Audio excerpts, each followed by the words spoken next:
Hey there, everybody. Welcome back to another episode of Energize Your Online Business. Hey there, Kate.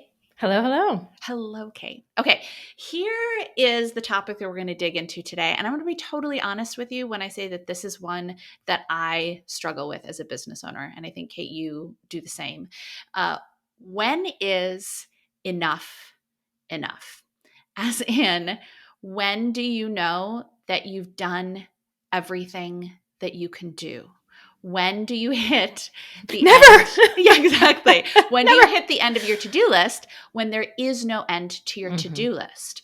And I think I've told you this before, Kate, but I will go visit my parents. And if I'm in, and often I'll work from their house. And if I'm in an especially stressed state, as sometimes being at one's parents' house can do. I have wonderful parents, but sometimes it's a little tricky to work from there. But at the end of the day, I'll kind of close my laptop when everybody's starting to get ready for dinner, and I will close my laptop, and my mother, my wonderful mother, will say, "Did you get everything done?" And I always, and she doesn't know, but I always want to be like, "No! I'm never going to get everything done. It's never done." For the rest of our lives. Forever. It's never done. And of course, she, I have never actually said that to her because she couldn't possibly know.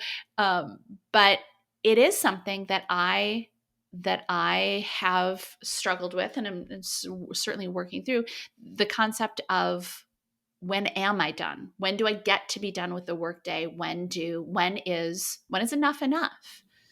Mm-hmm. And similarly, I feel like coming from running my own copywriting business and then stepping back into a more full-time role, but also seeing how much time you put into the business, and that it is a small team and we all care so greatly about this business and want to see it thrive, that it's very hard to stop doing what we're doing at any given point, because we're so invested in wanting things to work, wanting things to go faster, wanting projects to be pushed out faster, wanting to get ad campaigns out faster, whatever it is, to just move things forward. And we were just talking before this too, and I think this ties into it, of so much of what we do not necessarily having a direct short-term impact on our bottom line revenue, and so much of what we do having indirect dotted lines, long-term impacts, like this podcast, quite frankly. And so, it's hard to stop. It's hard to set boundaries and say, and then enforce those boundaries, I think is the other piece of it. I think it's very easy for us to say, yes, these are my working hours and I'm going to end the workday at 6 p.m. It's so much harder, though, to right at 6 p.m. say, okay, shut the laptop and I'm walking out and not thinking about work and turning my you especially running a business, it's, I think, very, very hard to turn your brain off when it's everywhere. You don't necessarily go to a place and come home. I think of people with traditional careers and roles, like my brother. Like, he's a pilot. He goes into the cockpit and he flies the plane, and then once he leaves, there's nothing to do. There's no plane to fly, right?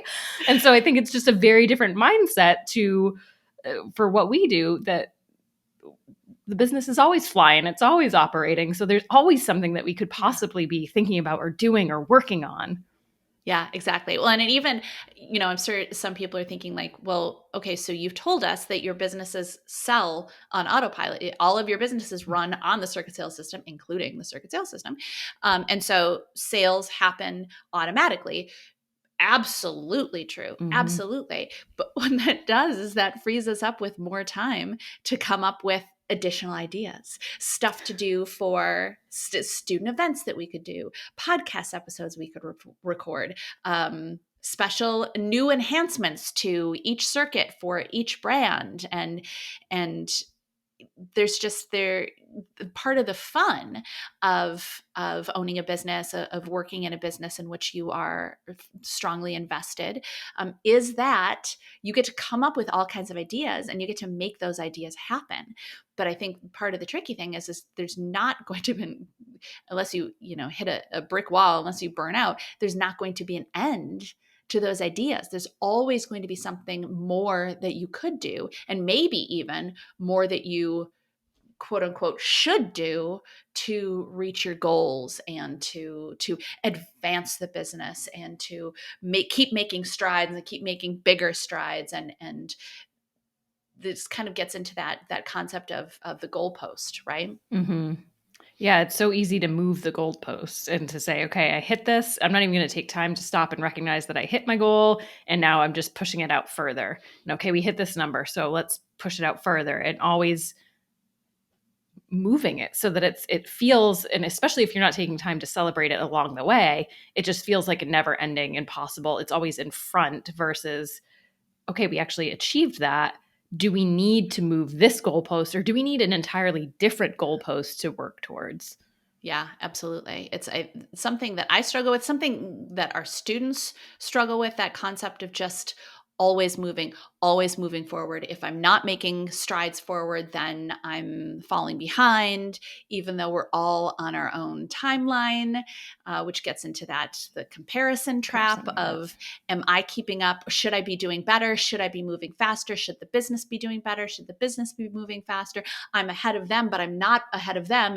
And all of that, the getting into that trap of only judging yourself compared to other people.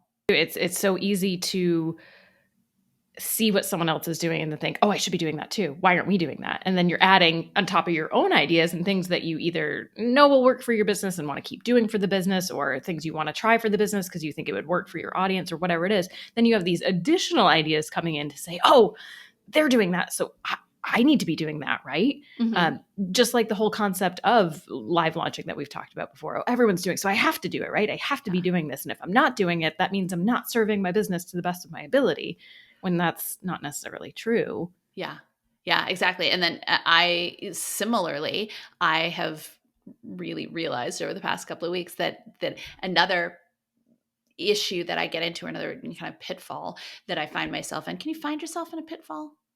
Find Yeah, yourself you in a found yourself, pit. which is good. You The found the yourself in a, well, the pit that I you're found falling. myself in, yes, was that I was also not just comparing my business, or this business, I should say, our business, to other businesses and myself to other business owners, but also comparing myself to the future version of me, the version of me that I want to be, and comparing the business to where I want the business to be, which perpetually leaves you with this feeling of, I'm not doing enough. How do I get there faster? How do I achieve that faster? It feels so far away, whether it actually is far away or what is the definition of far, or any of those kinds of things. But the problem is too, as soon as you get to a certain goal, like we were saying with moving the goalposts, we're a multi-7-figure company, and I'm very proud of that. We would like to get to 8 figures, and we will get to that eventually.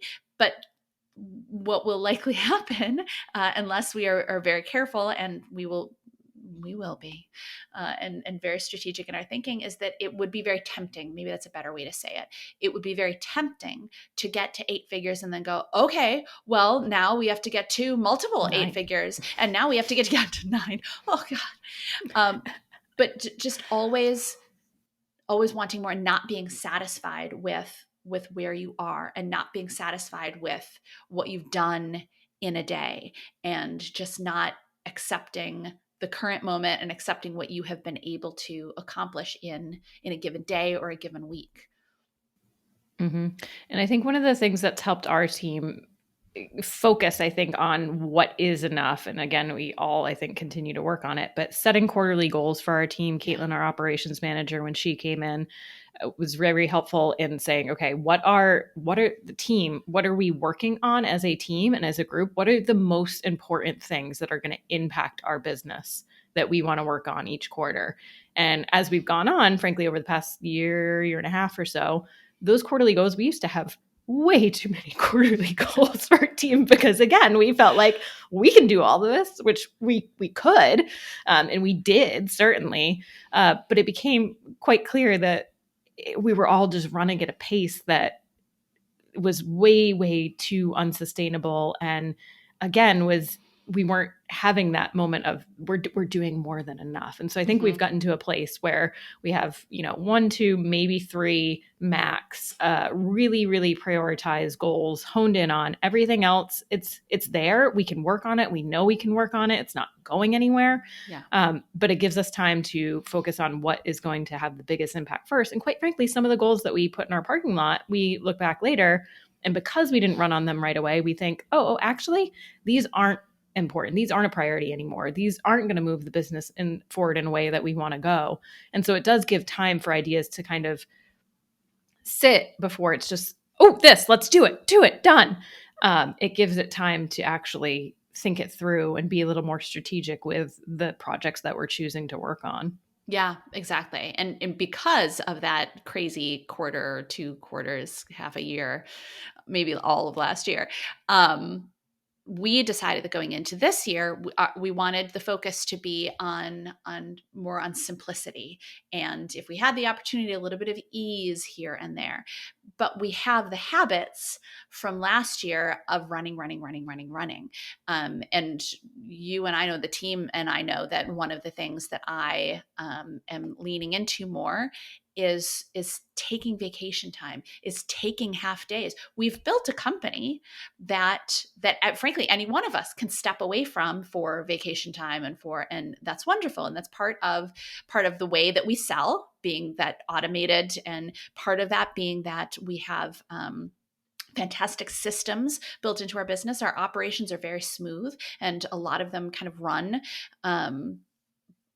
But even still, there is still that element of I need to feel like I am contributing, or I feel like I need to feel like I am contributing on a daily basis, and contributing as much as I possibly can, when the simple truth of the matter is that, first of all, if I'm contributing as much as I possibly can indefinitely, I'm just going to hit a wall. I'm going to burn out, and then I'm not doing anybody any good.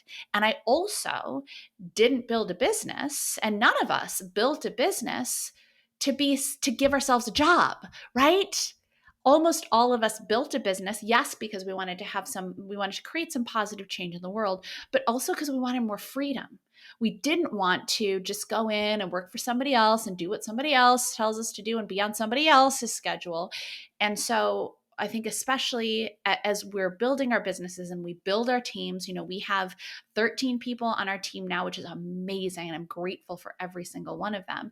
But I think the bigger the teams get and the more work there is, and the more we have projects going all the time, the easier it can be to just get used to, all right, well, I'm going to be at my desk from 9 to 5, Monday through Friday, every day. And it doesn't have to be that way. And in fact, it shouldn't be that way, because that wasn't the reason that we built the business to begin with. Mm-hmm. And thinking about moving the goalposts again, too, I think there's a sense of doing that with our own day-to-day tasks, too. And I think kind of where what you were saying reminded me of this idea of like, well, okay, yesterday or even last week, here's everything I got through. And it was a really productive week. And so it's like, okay, I need to perform at that same level or greater.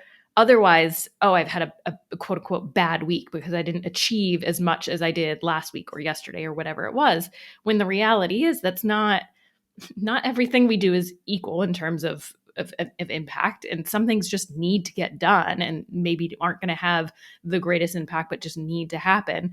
I think of another thing that we're doing is tagging all of our tasks in our project management system to really take a look at what has a direct line impact to revenue, what has indirect line and whatnot.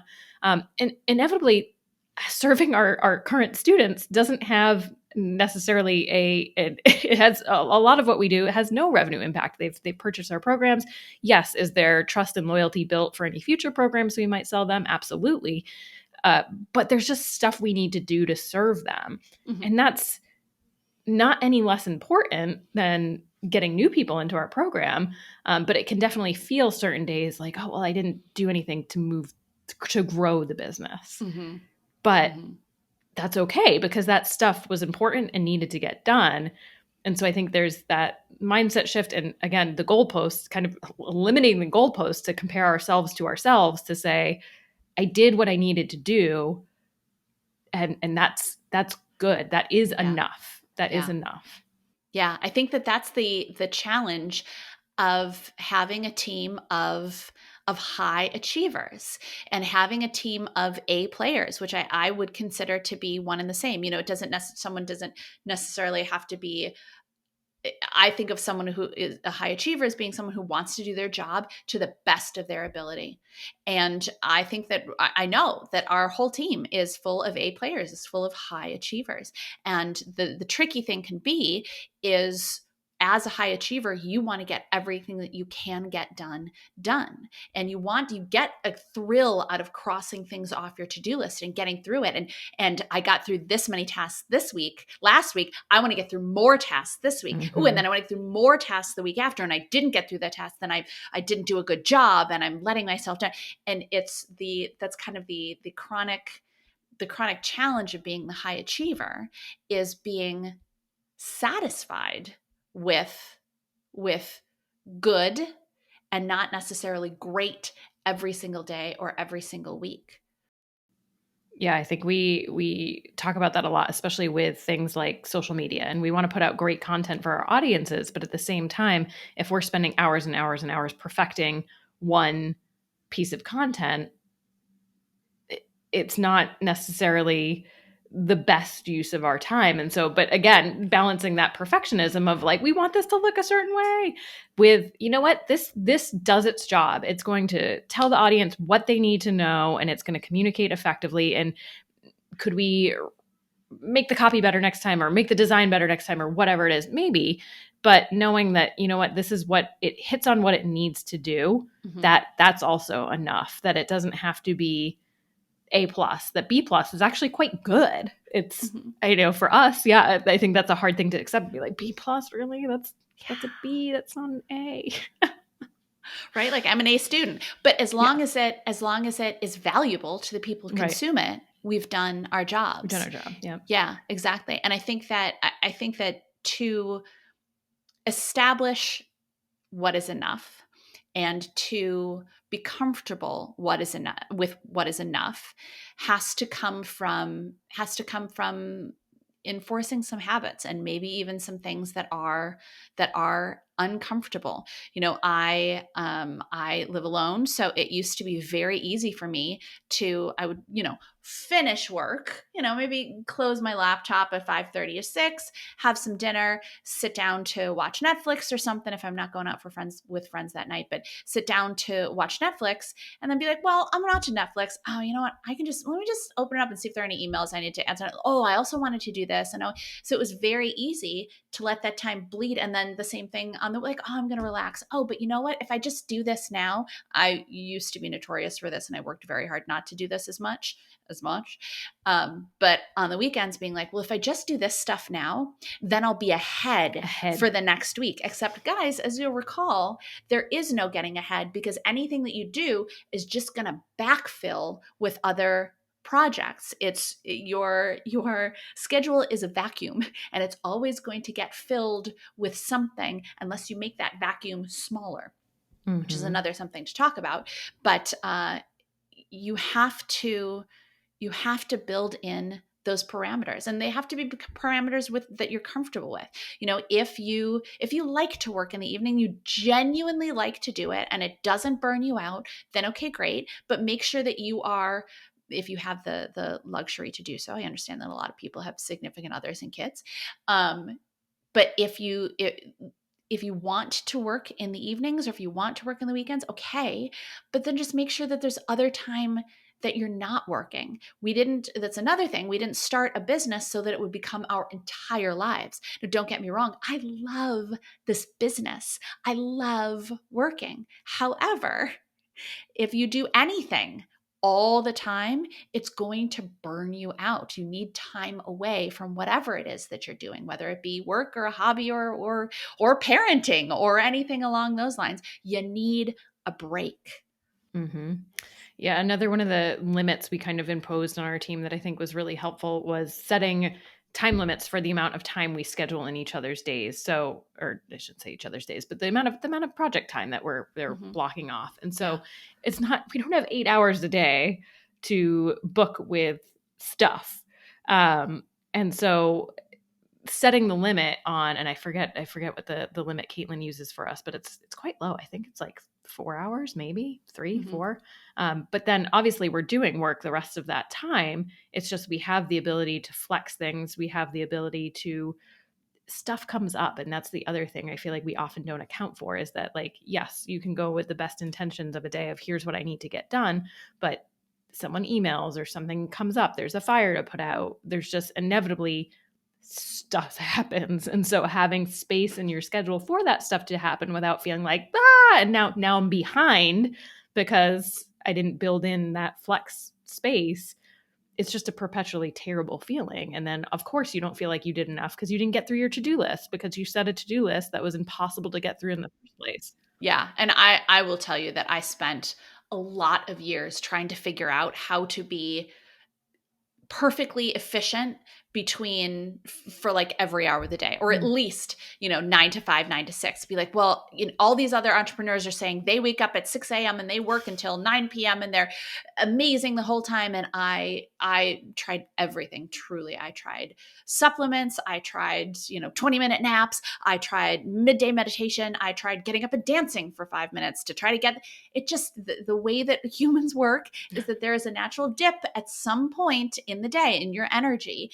And I don't know about you, but when I actually figure out how much time I spent that was a truly, truly effective hours of my day, I'm looking at really like 5 or 6, especially when it comes to creative work, strategic work, that kind of thing. So to schedule it out for 8 or 9 was only going to put me behind, on top of the fact that, especially in my role as the business owner and your role as the marketing manager, we need time to think creatively. We need time to think strategically. We need time to go down a rabbit hole of like, oh, I heard someone mention this, and this could be a good strategy if we do this. So let me look at it. What if there's software they do?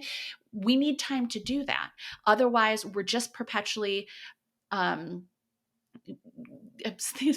flipping switches but like just doing the tasks, I was going to say, doing the just daily executing tasks. on the to-do list, which Exactly. is just, yeah, it's producing. And I don't feel like we always have to produce, is the other thing, is that there's not always necessarily something tangible to show for what we did, especially when we're going down a rabbit and thinking strategically, or thinking like, ooh, what could we do with this? It might just be you came out with a more formulated idea for what to move forward with and the set of tasks that you then need to execute on. But that beginning stage is just as important, to know what are the tasks I need to execute on or have my team execute on. Mm-hmm. That whole process isn't really it's not necessarily something you put on your to-do list and break down into steps. It's, I need to just have the space to think this through, and then have whoever needs to execute on the actual to-dos of it. But it's not so much a to-do list item, right? I mean, it's a more nebulous thing. Yeah, it's a to explore item, kind of to think about item. And that thinking about might be at your desk. It might be while you're doing laundry. It might be while you're going for a walk or getting a martini at the bar down the street, or two. Yeah, it's an essential part of running a business. And I think it's one of the first things that gets set aside for the sake of executing on things. And I understand that not everybody listening has an operations manager that watches our schedules and keeps us all. But if you don't, then you have to be that for yourself, right? We have to be, as business owners, we have to be all of these roles until we hire fantastic people to take on that work. I was certainly, when I was first starting out, I was in charge of customer service, and now we have Tracy leading customer service and Lou helping us out with the customer service. It's the same thing with when you, Kate, before you came on marketing, I was the only marketing person, and then same thing with Caitlin. I not the operations genius, but but I would have to be my own operations manager. And if you don't have that role yet, that's what you have to do. You may have to look at your schedule and impose those limits on yourself instead of just letting, like I said, your day is a vacuum. It's going to get filled with stuff unless you block out that time for that strategic thinking, for that creativity. Yeah, I found one of the most helpful things for me was blocking out the number, Mondays, for example, a great example. I already have 4 standing meetings with one-on-ones with the team and various other things. So I blocked out all the other time. There's no more room on my schedule for meetings on Mondays. There just isn't. And then other days too, and having specific blocks each day that going to do my best now to actually enforce those boundaries, because it's very easy for people to just schedule over those focus time. Oh, okay, she's not in a meeting, so boop. But to say, no, I actually can't do that during that block. Is there another time that works? And so setting the limits that work for you. And I know for some people, it's like, nope, I'm only going to do meetings on Tuesdays and Thursdays, and every other day, no meetings. If that works, great. But I think meetings in particular are such a switching in and out of them, and the time that gets spent there, that it becomes they're super, super valuable, super useful. I'm not suggesting get rid of them, but being very smart about the time around them, and then the number of them depending on how it works for you. Mm-hmm. Yeah, absolutely. Absolutely. As much as you can. I'm not a big fan of batching creative projects. Like I know for our podcasts, we will often, because we now have 2 podcasts, one for, well, 2 of our brands each have a podcast. And I have heard again and again, oh, you just have to batch it. You have to spend 8 hours and get through, as many episodes as you can. And because it is such a creative process for us, I know you and I have never, there's some days I'm like, I don't know, can you record a second one? I don't think it would be good if we tried it. So I think that there's some things that don't beat yourself up if you can't batch them. Mm-hmm. But I do love that grouping meetings, similar things like that on certain days. It's really comes down to knowing yourself, knowing where you tend to trip up, and putting in boundaries and enforcing those boundaries. And sometimes we can, because a boundary is no good unless you actually enforce it, right? You can say, nope, I don't do this. But then if someone comes and says, well, yeah, but could you just this one time? And you go, okay, but just this one time, you no longer have a boundary, because then they're going to come back again, and they're going to come back again. And it's not always fun to enforce a boundary, and sometimes it feels like, oh, I'm not being flexible, oh, I need to be helpful, I need to be, but you created your boundaries, or I should say we create our boundaries for a very good reason. And sometimes these are even boundaries that we have to enforce for ourselves. Like I said, I have found that I will creep into working hours, will creep into the evening. I have to stop. I have to close my computer, or if I'm going to look at email, because whatever, I will give myself a half hour, and that's it. And then my computer gets closed again. Or you take apps off of your phone or something like that. I took work email off my phone, which was a game changer. Taking you Facebook did what? Off my phone. Just kidding. Just kidding. Fully applaud it. Fired. But it was because it's so easy, and it's such an easy thing, right? But then we're not shutting off. We're not truly taking ourselves away from work. We're putting ourselves back into it. Even if it is a mindless, easy thing, it subconsciously, I feel like it isn't. It wears you down. And so I think the more you do it, though, and the more you enforce your boundaries, the more you realize nothing's burning to the ground, and everything is still running, and it's okay. Yeah. And the to-do list is going to be there the next day, and the next day, and the day after that, and the day after that. And yes, deadlines are important for ourselves, but we set them. And so setting them in a way that doesn't make us go insane trying to hit them, but is actually achievable and doable. And we don't have to beat ourselves up that we didn't do it super, super fast, when a lot of what we do requires more than, and things come up as you dig into it too. It's like, yeah, I could do that in a day. Oh, wait, no. And I have to do this and this and this. Oh, there's this I didn't think of. And so I think the more we prove to ourselves that things are going to continue on, then the more it becomes, okay, like this is enough for the day. I can stop and leave, and it's going to be here tomorrow. Yeah, your to-do list should never be a reason to be disappointed with yourself. Mm-hmm. If you are looking at your to-do list and you feel overwhelmed or you feel disappointment with yourself, then the problem is with your to-do list. It's Mm-hmm. not a problem with you. And I don't even mean that yes, it might be that there's too much on your to-do list, or you might do what I do sometimes where I finish my to-do list and then I move stuff up from tomorrow. And then my to-do list is never complete, or at least in the past, my to-do list is never completely clear.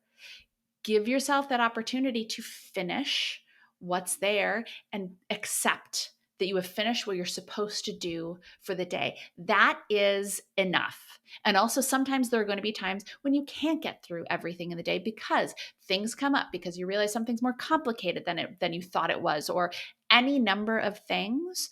But if you have worked on your business, if you have thought carefully, put some thought into these things that you are doing for this day, and if they are things that you know are useful, they're not just spinning your wheels, you're not spending 8 hours trying to decide on a logo or something like that, or going back and forth, should the color be this color? Should it be this color? Those kinds of things, which we know are really just kind of procrastination more than anything else. But if you have done things during your day that you are proud of and that you go, yes, that was something that needed to be done and I did it, or even if you just made progress on something like that, then you've done enough. Let that be enough. Accept that that is enough. So it might be that your definition of enough changes from day to day, and your definition of enough might change during the day. You might start out the day thinking, okay, it'll be enough if I get through all of this stuff and then whatever. And you, throughout the day, you may go, oh, I'm just falling further and further behind on my to-do list. Great. Then make what you were able to do be enough, because it's true that we're never going to completely finish all of our tasks, which means that can't be the goal. Completely finishing all the tasks can't be the goal because it's never going to happen. So just making progress on something worthwhile in your business should be enough. And there are also going to be some days when just taking care of yourself, or spending time with your loved ones, or doing something that you find enjoyable, that has to be enough on those days. We will make ourselves crazy if we just keep pushing. And I think for a lot of us, that is the default, to just keep pushing. But we have to take the time to pause and actually look at how we spend our time and celebrate the wins we've had, and also be kind and be gentle to us. And remember, the whole reason we started this business way back when was not to work ourselves into early graves, was to make a positive impact on the world, but also make our lives a little bit more fun and flexible and fulfilling. And if you're not heading in that direction, or if you're not feeling that regularly, then that should be an opportunity to take a moment, look at how you are working, look at how you are interacting with your business, how you're interacting with your team and your customers, and just maybe redefine for yourself what enough is actually going to be. And so for this episode, I think I'm just going to say it. Enough is enough. And with that, of course, we will catch you guys in the next episode. Bye, everybody. Thanks for tuning in. Do you want to learn how to sell and scale your offer on autopilot every single day without the chaos of live launching or the low conversions of Evergreen? Who doesn't, right? Get our free on-demand video training at circuitsalessystem.com/free. And of course, don't forget to subscribe to this channel to make sure you never miss a video. We'll catch you next time.